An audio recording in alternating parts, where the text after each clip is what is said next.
Questa mattina il presidente della regione siciliana Renato Schifani, accompagnato dal dirigente generale del Dipartimento regionale della Protezione Civile Salvo Cocina, ha sorvolato in elicottero le zone dove si trovano diversi bacini idrici dell'isola per valutarne di persona lo stato delle riserve dell'acqua. Tra gli invasi monitorati la diga Ancipa, Gammauta, il lago di Piana degli Albanesi, il lago Castello, Prizzi, Leone, Rosamarina, Poma e Scanzano.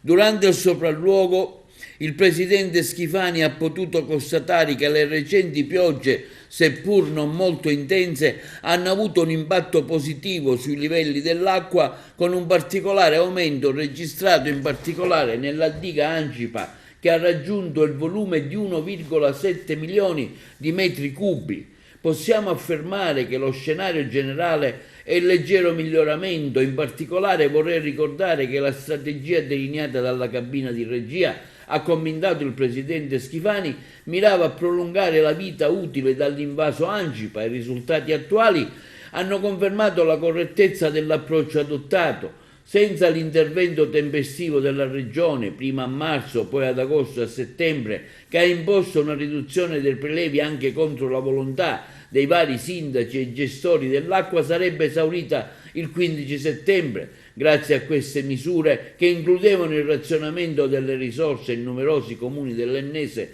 e del Nisseno, è stato possibile preservare le riserve idriche, garantire un maggiore approvvigionamento a tutti. Il successo di questa strategia, continua Schifani, ha evidenziato l'importanza di una gestione oculata e responsabile, dimostrando che le decisioni difficili ma necessarie possono portare a risultati positivi per l'intera comunità. Il sorvolo dell'elicottero dei Vigili del Fuoco si è concluso con l'atterraggio nello scalo aeroportuale a Fontanarossa di Catania. Schifani e Cocina sono stati accolti dal comandante regionale dei Vigili del Fuoco Agatino Carrolo e da quello provinciale etneo Felice Racà, insieme al personale in servizio della struttura.